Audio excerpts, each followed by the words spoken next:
Natambua kwamba zoezi la kuandaa mkakati wa kushughulikia mashauri ya kodi, mabenki, ushindani wa kibiashara na ardhi ni sehemu mojawapo ya nyanja muhimu kama kweli tunataka kutekeleza vizuri ile dira ya taifa ya 2050. Kwa hiyo nichukue nafasi hii kumpongeza sana Mheshimiwa Jaji Mkuu kwa namna ambavyo anaumwa na utekelezaji wa dira hii. Nimekuwa nikimfuatilia na nikimsikiliza mara nyingi katika maelekezo yake anayotupa katika sekta ya sheria. Hakuna siku ambayo inapita hazungumzii dira hii. Anaizungumza mara nyingi na anaifahamu. Lakini pia ametuasa wengi sana katika sekta ya sheria tusikae nyuma, tuisome na tuijue.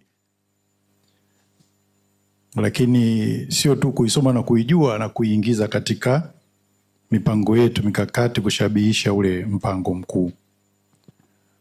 Tumefahamu hapa leo na tumekumbushwa kuwa mashauri ya mabenki, kodi, ardhi na biashara kwamba viwango vya fedha vinavyoshikiliwa na mashauri hayo ni vikubwa mno. Vikubwa sana.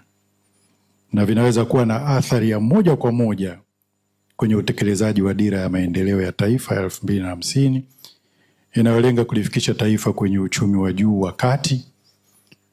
Na gavana wa Benki Kuu hapa ametuambia kwa tarakimu, kwa maana ya kwamba tufikie ile dola trilioni 1 itakapofika mwaka 2050. That is achievable. Lakini only kama tutafanya mambo mengi kwa usahihi, ikiwemo hili ambalo Mahakama ya Tanzania inajaribu kulifanya, kuandaa huu mkakati.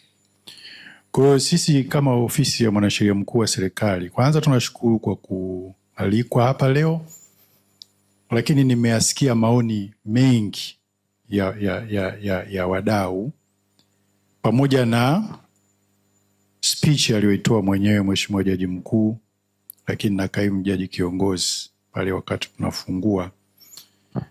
Imenitajirisha sana katika zoezi ambalo tunaendelea kulifanya, tumeshaanza kulifanya. Na ukisikiliza maoni yote ambayo yamekuwa yakizungumzwa hapa, inarudi pale pale kwenye kazi ambayo tunataka kuifanya.